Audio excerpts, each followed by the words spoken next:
All right, all right, all right. Zach Sealer, strong playlist today.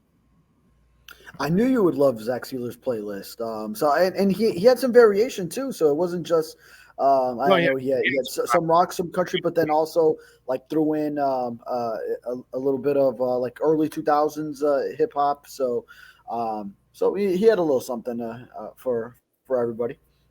I thought it was strong. I gotta say. I mean, I gotta bring it. Not a lot of mumble rap, I was which gonna that's say, yeah. I mean, even me, yeah. I don't do the mumble rap. Old school wow, hip hop is my genre. Yeah. wow. You don't do mumble rap. You're the mumble No, rap no, generation. Oh, wow. no, That's no. I don't do all that. That's a generation younger than me, don't, or don't maybe get me I'm kind of like just missing it. But don't get me wrong, dude. I like Kendrick Lamar. That's not, he's not fucking oh, mumbling. but he's not mumbling, right? So he doesn't fall under that category. He's a I love lyricist. Yeah, I love Lupe Fiasco, dude. I right, saw right. I saw him at the Revolution Live, and his freestyling was Mm, absolutely off the chain, dude. And by the way, his girlfriend that was standing side stage. If you want, go to my Twitter page, Big O Show, and put Lupe Fiasco. And I was right next to the stage, across from her. So if you want to check it what, out, it's there, I'm sure, on Twitter. You when you was can, that? huh? Oh God, When? this was pre-pandemic. So I want to say 5, 6 years ago, something like that. Okay. Yeah, yeah, yeah. Yeah, I remember So like middle of the 2000s decade to the late, that 2000s before 2010.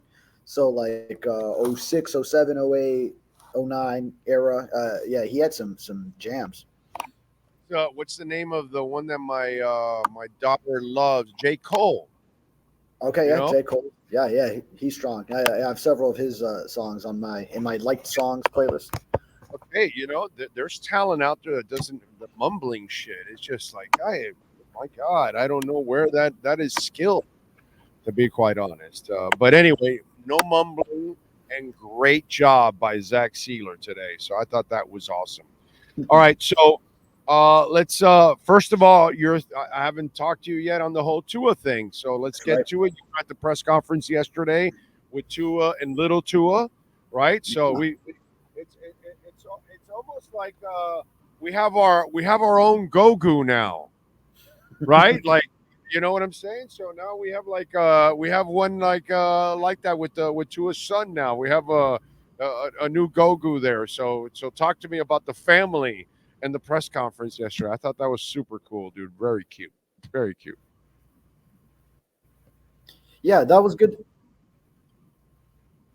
Definitely, that was good to see that side of Tua. He doesn't open up a lot in the public eye, so you see his family in that setting. You see him with his kids. Ace obviously took over the show. Just he decided he has free range in that press conference room to do what he wants, as he should, because his dad is the quarterback of the franchise and the highest paid employee in that building. So earning a franchise record contract extension. So yeah, his dad runs that building now, so he can do what he wants.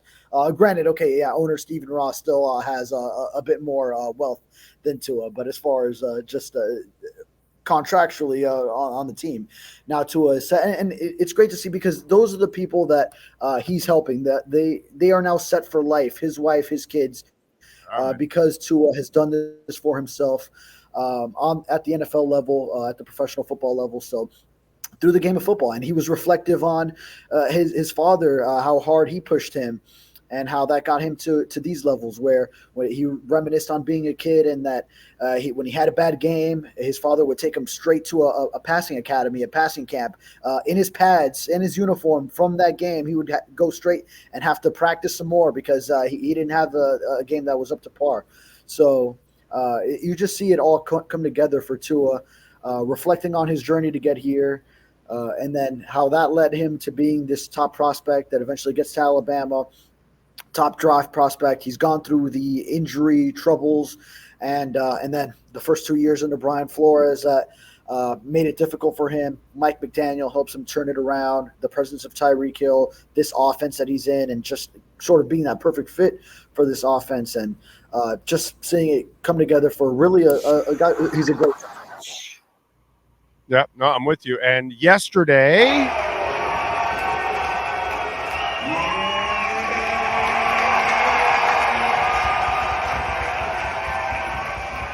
I tell you what, show me the money.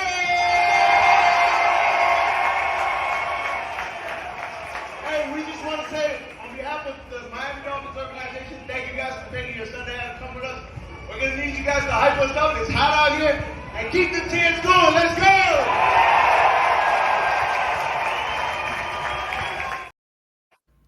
so that became a little bit like everything Tua. Everything Tua becomes a controversy. And so for some people, they were turned off by that. And my explanation, before you answer it, was if Jimmy Butler does that, yeah, I'm pissed, dude, because okay, now they gave you the money and you've been hanging out for 2 years, not trying in the regular season. Es un decaro, as we say in Spanish. You know what I'm saying? So if it's somebody lazy that then gets rewarded for it, then and then you're kind of laughing, James Harden or something. I don't know, Preston Williams or something. I don't know. Just think of anybody lazy that whatever and all that. I could understand you being pissed, but a guy like this who takes everything serious and is the most one of the most dedicated people I've ever seen. Think about how many people blow out their hips and they're ready to be slammed by Michael Brockers 10 months later. Not a lot of people are ready to do that. You know what I'm saying? So it takes some serious dedication to do that. I don't mind him letting loose a little bit and having some fun because I know it's not going to lead him. You know how sometimes you don't want that person to try a drug because they're weak and then they might fall into the abyss where some dude might try weed one day, might try some other thing one day and never ever try it again, right? Well, you're kind of worried that that person becomes addicted. Like this guy's going to become lazy all of a sudden because you gave him the money. That's not Tua. So for me, I didn't have a problem with Tua having a little personality because for me, I know he's going to be able to compartmentalize things and say, all right, the bullshit's over. Let's get to work. Yeah, humility is one of Tua's best characteristics. Actually, if you get to know the personality that is Tua. So, just because he went out and decided in a celebratory atmosphere with the fans, it's the first practice open to fans. You knew that the fans wanted to see him get paid, at least a majority of them. Obviously, there are some that didn't want to have the deal go down or didn't want to see Tua get paid that much or get so many in guarantees, yada, yada, yada, because of the injury history or whether he can still perform once Tyreek Hill is gone, and all the reasons. But a large percentage of the fans on hand, they wanted to celebrate with Tua. And if Tua hadn't gotten paid and he was still sitting out some of the 11-on-11 drills come the first practice open to fans, there would have been fans chanting, pay Tua, something. You know it would have happened for sure. So it comes the day after or days after the first practice open after Tua scores this big contract, and Tua's up on the mic to talk to the fans, give them a word, hype up the crowd. So, of course, this was right down the alley of what you would want to see him do, and it just adds on to how he has really come out of his shell over now several seasons, because we started talking about this 2 off seasons ago when Mike McDaniel got here. So now you just see him continue to grow into just being comfortable and being himself and in his own skin in front of this fan base that has embraced him so much. So you love to see it. You love to see that Tua decided to celebrate in that way and to show me the money. Sure, yeah. At its core, it doesn't sound like I'm talking about his humility, and it doesn't sound like a humble thing to do after you just scored big cash. But it was even, he told us in the press conference afterwards, it was his own quarterbacks coach, Darrell Bevell, egging him on to say that. I think he didn't even know the Jerry Maguire reference. I don't even think he was privy to it. Darrell Bevell was egging him to try to get him to say that to the crowd, daring him, and then Tua just ultimately came around to say, all right, I'm going to do it. I think he didn't want to do it originally, and then he came around and said, you know what, screw it. I got paid. I'm going to celebrate with my fans. By the way, he didn't want to do this. Why he did that, this has zero to do with it.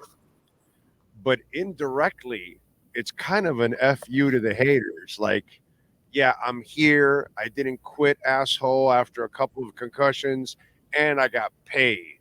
So I'm here. So the people that thought he should quit, the people that thought he shouldn't get paid and all that. So it's a great way for him to kind of stick it to those. Not that that's why he did it. He did it to have some fun with his teammates and have some fun at that moment with Coach Bevel and all that kind of stuff. That's what he was doing, the innocent stuff. But, if you really look at it on the other side, it is kind of an FU to the people that keep doubting him and saying that he should have quit 2 years ago and look where he's at now, or that, hey, he wasn't going to be good enough, we're not going to get a contract. Sure, and he's entitled to feel that way because he's gotten as much hate as anyone, if not more so, kind of unwarranted for a lot of it. So he's been on the receiving end of a lot of criticisms, a lot of things that people wouldn't say about others. That if you put the same exact career together, for some reason or another, a lot of other quarterbacks probably wouldn't receive the same criticisms, the same hate that comes to his way. So for whatever reason, a lot of people feel certain ways about him, and I mean, he's entitled to let loose a little bit when he has that opportunity, and he can stick it to those haters. And here's proof that, hey, the team that drafted me, that I had a little bit of a rocky start with my first head coach, and I had these injuries, and I came into the league with this one major injury, that I made it to my second contract, and I've now led the league in passer rating 1 year with yards per attempt that same season. Also led the league in passing offense, my second, or the second of those years under Mike McDaniel, fourth season in the NFL. And it landed him a contract that now puts him above that $50 million plateau. He's one of 7 and then 8 because Jordan Love got it shortly thereafter. And also financial security for himself and his family after, it wasn't that long ago. A lot of people were clamoring that he should just let the career go because of these multiple concussions. Goes 1 year without any injury issues, and now he scores a big contract. So it happens to a great person into it.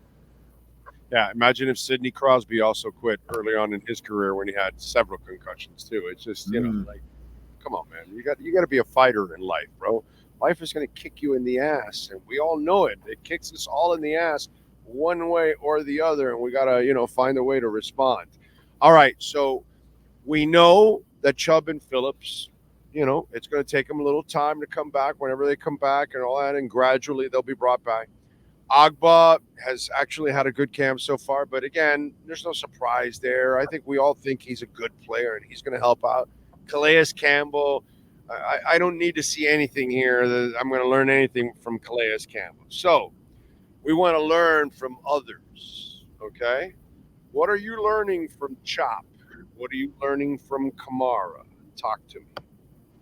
Yeah, I mean, Chop has had several good practices, and it was Sunday's practice, the first one open to fans. He had back-to-back plays. Actually, I think it was 3 consecutive where he got around Patrick Paul. So a little rookie-on-rookie crime there, but Chop Robinson winning those early matchups. And it was just like beating him around the edge again. He had a fumble recovery today on one of the fumbled snaps, which was an issue again today. 4 of them total, 2 between Brewer and 2 between Jack Driscoll and Skylar Thompson. So got to get that short up. But one of those, Chop Robinson got his hands on the ball there. So good to see that from him. Muhammad Kamara, I saw with a pressure/sack.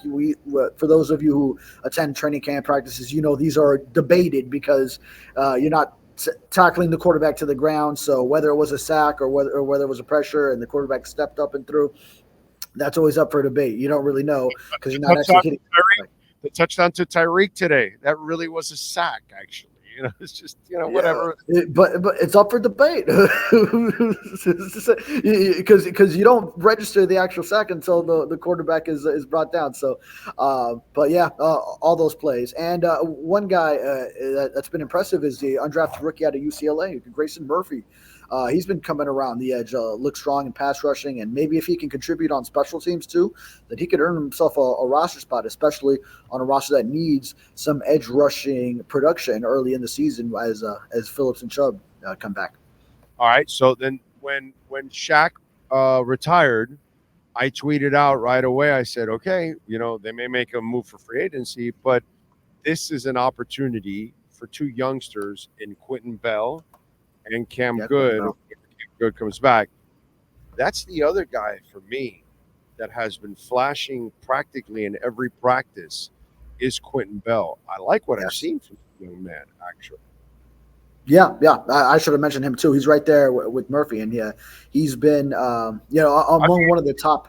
He's been better than Murphy, actually. I think he's been better than Murphy. Oh yeah, and he was on the practice squad as a key player to the practice squad last year. In fact, if you watch Hard Knocks, then there was one the first episode actually. He was emulating Max Crosby of the Raiders. He was the one that was doing that. So played an integral role in some game planning. That was a nugget that we got out of Hard Knocks last year. And he's taking that. Oh yeah. Yeah, man, dude, good athlete, bro. Yeah, really. Go ahead. I'm sorry. So there's some options there, and you brought in Agba, who started off camp on fire as well. I think he's going to play with some hunger this year to prove the last 2 years weren't really him. So there's going to be some options now with Chop developing, Mohamed Kamara, Agba coming back now, and then you have some of those. Sort of off the radar, but or under the radar prospects like a Quentin Bell, like a Grayson Murphy, maybe as well. So there's some options developing that as we go deeper into camp, that they'll be vying for those roster spots, and then the spots that actually do contribute, and of course Cameron Good once he gets going. So we don't know how long his patellar tendon deal will continue to keep him out. Yeah. All right. One thing that we were kind of discussing when we were all there in the bleachers, there was a play that it would have been a sack, right? But Tua showed like a little burst that I think he really had last year, and so again, in the right scenario, like I was saying, okay, well if lineman actually holds his block a little bit better there, Tua can sense it. Now you see that he has a little bit of burst there. I don't know when, that was the first sign that I saw, like a little bit more of movement from him from the pocket at that moment. I agree with the general consensus that probably would have ended up in a sack because the guy was beaten so badly. Who was it? I think it might have been Austin Jackson, actually. Yeah, the one you're thinking of today, was it Jordan Brooks? Yes, wearing 20. Yeah, Jordan Brooks, and then to extended. It's up for debate whether he would have been down or not, but and then through to Tyreek, right? But my point is, if you would have had slightly better job from your offensive line instead of being beaten like a cigar store mannequin, that once you're beaten like a cigar store, it's hard for any quarterback unless you're like Lamar. And that's not going to happen for Tua now, next year, 100 years from now. There's not a hot tub time machine that's going to help him with that shit. Nothing's going to help him with. Nobody's Lamar. Nobody's going to do that kind of shit. Nobody has that quick twitch. But when you're beaten badly like that, but my point is just the movement that's faster than I've ever seen him move. That's all I'm saying. Yeah, you had that instance in today's practice, and then you had one on Sunday as well. The previous practice, that was sort of the first one where you saw that, and I'm struggling to remember who came on the pressure that time, but he ended up going to the right a little bit and found Waddle in a red zone drill from the 10-yard line with room to run. So yeah, I think it was right by the hash, right? I think on the 10-yard line. Yeah, where they were on the near field, right side, 10-yard line, red zone drills going into the end zone. So hit him with room to run after he escaped a little bit. I mean, even if you don't, we're not sure if those would have resulted in his escape or the actual sack, or he gets hit and throws. But at least you're seeing the movements. The movements are there. Movement. That's what I'm talking about. Foundation of it, is good to see. That is a huge positive to see. Yeah, and then the other thing, it seems like speed is an effect on this team, because obviously the Tanner Connor thing it's an experiment of trying to convert a fast receiver into a fast tight end, those kind of things that you've been trying to do, and you end up with Jonnu Smith, right? Well, that's a fast tight end, and Fortson's a guy that can run, and so you go and get a Jalen Wright and all that. So all of a sudden, Wilson starts looking at this, and he says, well, wait a minute, all the running backs I'm with are jet-like quick. I better do something about that. And so it looks like Wilson also changed his body a little bit to accommodate here. Yeah, good move on Jeff Wilson's part. He's been known as the bigger, more physical back in this room since the Dolphins traded for him, trade deadline 2022 season. So brought him in, and he has the rapport with Mike McDaniel going back to San Francisco days.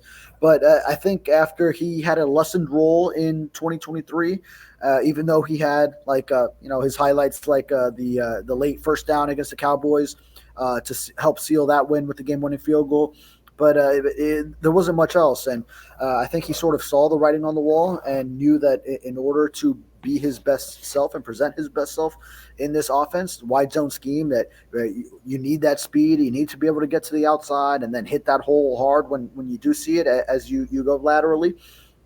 He had to slim down. So good for him. He got an orange jersey was worn on Sunday's practice and had another good practice when he did that. He had one of the better runs in today's first practice in pads. So, one of the guys that's going to benefit from the more physical practices too, even at his lesser weight. So, that'll help him in this offense. So he'll be able to compete and get that roster spot, because I think had he not, even with that restructure, then that spot would have been really up for grabs. So he could theoretically now be that number 4 tailback when you already consider Raheem Mostert, Devon Achane, Jalen Wright, who the Dolphins drafted in the 4th round, have to be on this roster. Yeah, I have a hard time seeing him make the roster, but we'll see, dude. I think they're going to keep those 3 backs and the fullback, and then with Jonnu Smith in there, I think it just kind of changes everything overall. But we'll see. They did guarantee a lot of his salary, but I think they did that because it's kind of an insurance policy, just in case the other guys get injured. Then you have a way to keep him on there. But at the same time, if he had competition for his services, you guaranteed more of his salary. So the agent says, well, at least, your salary's kind of guaranteed here. And if they cut you, you still can go get a job somewhere else. So I kind of think that that's why it was done.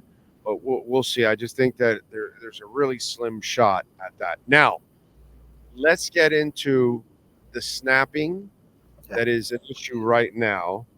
But, okay, I explained it to my listeners, and I'm going to explain it quickly to you here. And you're not converting a new center. Aaron Brewer's a center. And I know there's been some stuff here. And Conklin is kind of a converted guy, right? Because he kind of does it, but it's kind of half-assed right now. This is Driscoll?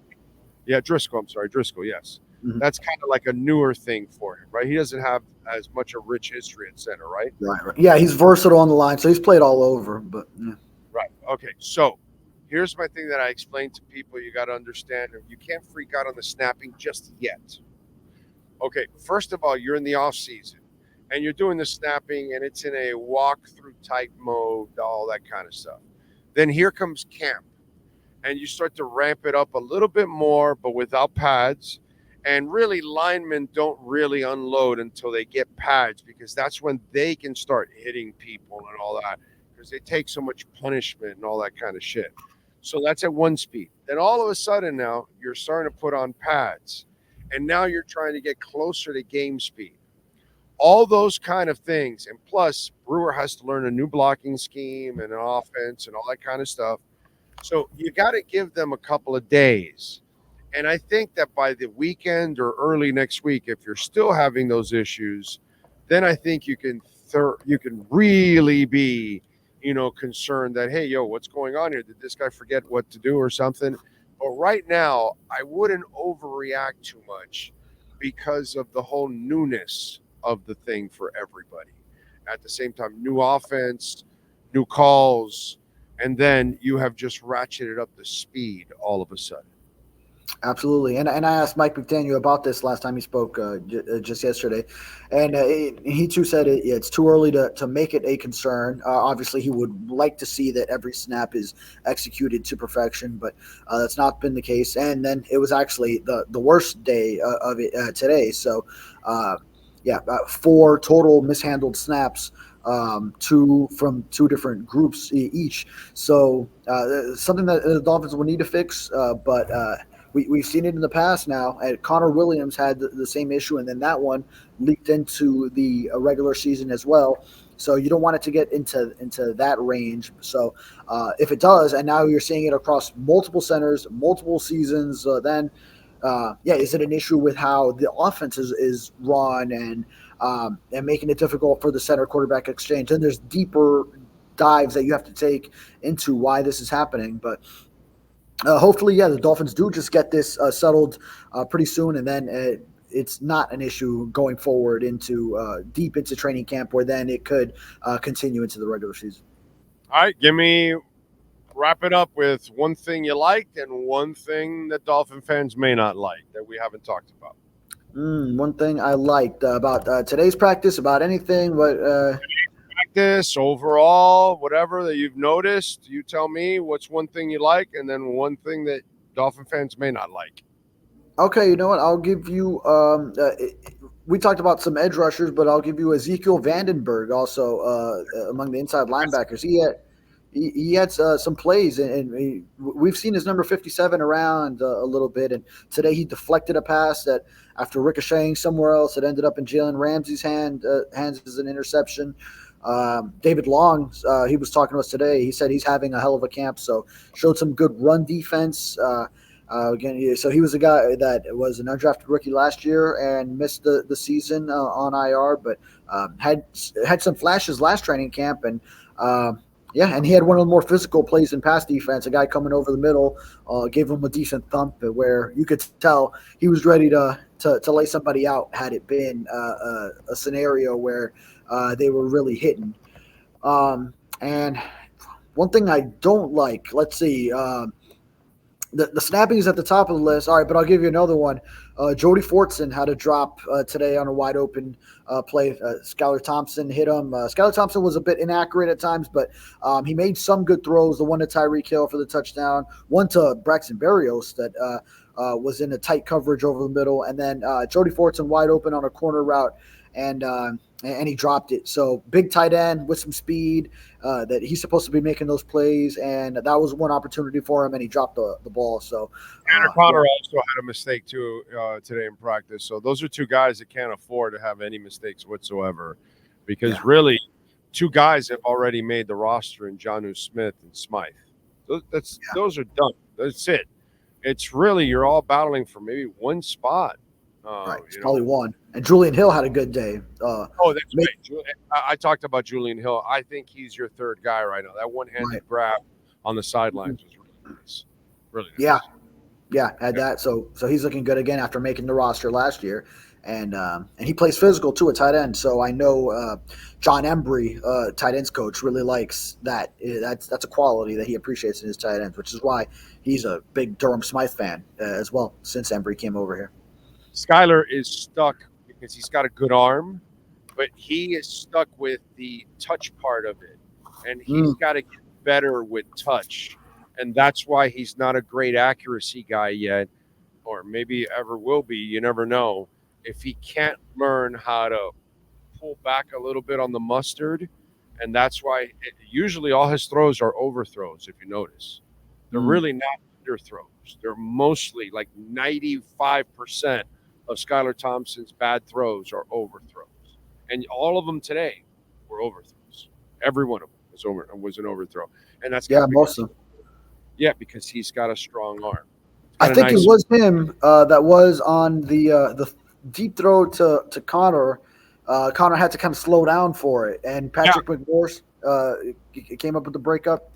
So that was just most. It was a little short, but that's where the day before, I forgot who it was that used their body, and also, yeah, that it was a little short, but that's where the receiver has to help you out a little bit, and you got to use your body to defend the defender and slow down and use your back to slow him into it, and that way you can lead the ball right in front of you. But that's a skill set that, again, Tanner Connor, Green, he's got to kind of grow into that kind of stuff. I forgot who did it the day before on a deep throw also, which it was Tua that threw it. I'm pretty sure it was that threw it. I want to say it was Waddle. I think it was Waddle. Waddle's been having a great camp. Again, to no one's surprise, but the money hasn't changed him. Game, he dives for the one today that was just overthrown. Oh yeah. He dives for that one. And even then, he kind of he ended up on the ground, sort of reaching.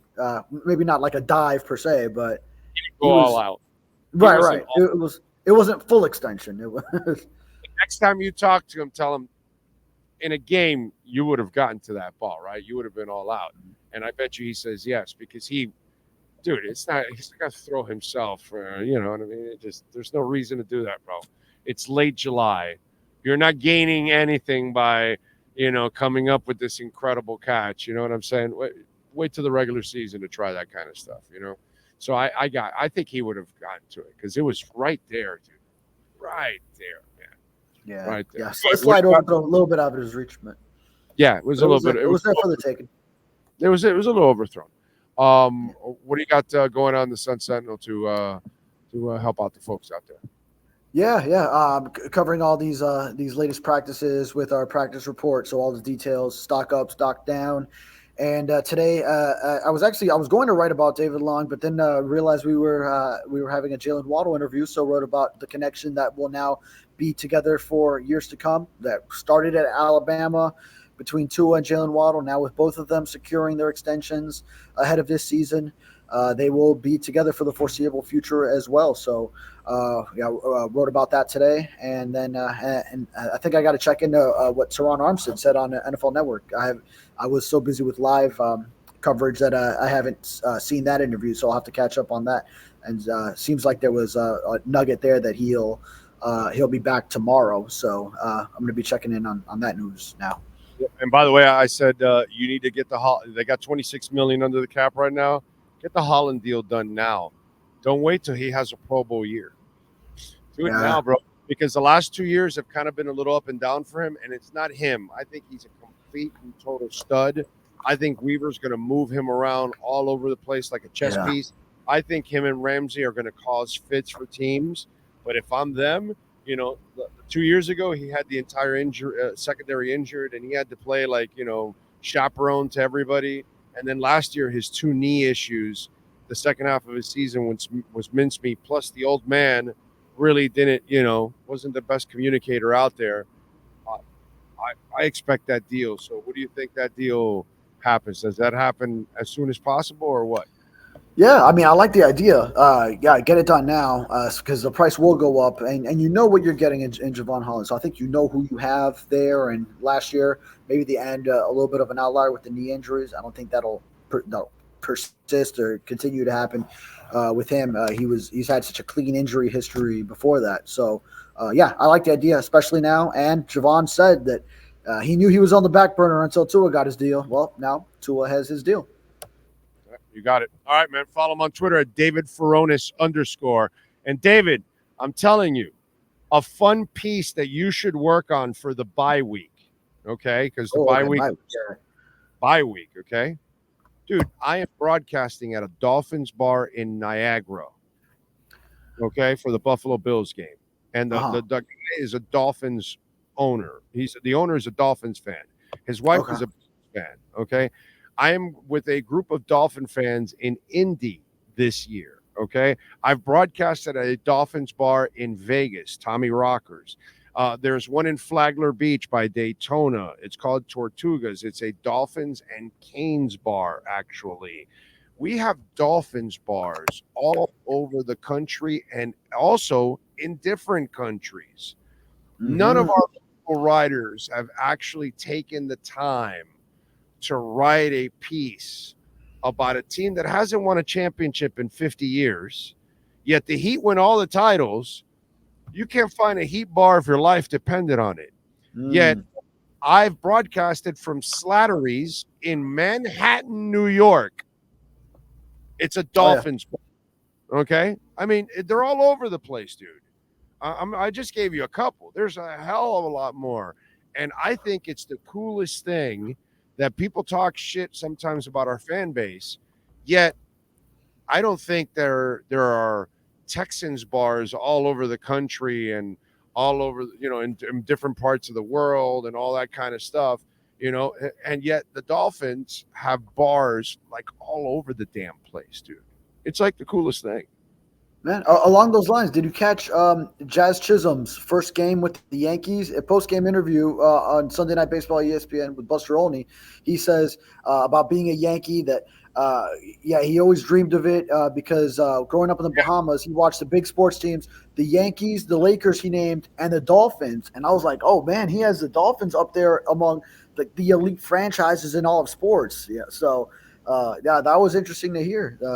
I don't know. You've had this opportunity, but I have for 30 plus years now. Our Bahamian friends are fucking fanatics about the Dolphins. Absolute fanatics for the Dolphins, dude. I get Bahamians all the time that reach out to me by email, by DMs. Sometimes they'll be on the live chat board. Bahamians love their Dolphins, dude. So I am not surprised whatsoever. Yeah, okay. That makes sense. I bet you, full circle, there's a Dolphins bar in the Bahamas. Gotta be, yeah, and even in Germany, I think a bar was hosting a party that I remember that week over there checking out the night before the game. But I mean, I'm pretty sure. What you got there? That's Finn's UK nation right there. Because UK, the Dolphins, huge on Dolphins. They send me stickers. They've told me about going over there to broadcast at their Dolphins pub that they have over there where they all get together also. That's what I'm telling you. I think it's a absolutely great story. And you could probably get imaging from the different places all over. They probably will help you out with all of that. I think it would be a really cool piece for the Dolphin Nation. Yeah. And people will find out. Maybe people will then find out about, like, wow, dude, I didn't know I had a Dolphins bar in my state or in my city or something like that. That kind of stuff. So I don't know. That's cool. That's a fun bi-week piece. You know what I'm saying? Yeah. No, that's something that I've learned being on the beat is the national brand and international brand that the Dolphins actually are, which I didn't know about. Growing up in Miami, I kind of just thought, the bigger brands are like the Cowboys and such, and then the Patriots, because they won so many titles, probably got some of that. But I've really found how many fans are really overseas in different parts of America. It's really cool. They haven't won jack crap. They never win in the cold. They never win in the playoffs. They never go deep in the playoffs. You know what I'm saying? This has been going on for 40 plus years. It's not a Tua thing. It's been going on for 40 plus years, dude. And yet the fan base it's a great fan base, dude. I don't think it gets enough credit. So that's why I think a piece like that would freak people out. And I don't think people realize that. So anyway, there you go. All right, my brother. Idea. Have a fantastic week. I'll see you tomorrow in Miami Gardens. Okay, sounds good. You got it. There you go. The great David Furones. Reach out to my friends at Welt Rheaume. Again, bankruptcy, homeowner property damage, condo damage, criminal defense, business owner claims, commercial litigation, personal injury. Jeff Welt, Daniel Rheaume, 954-966-4646.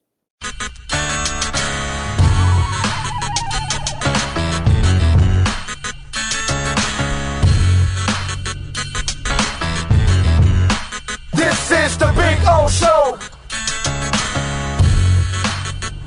This is the Big Show.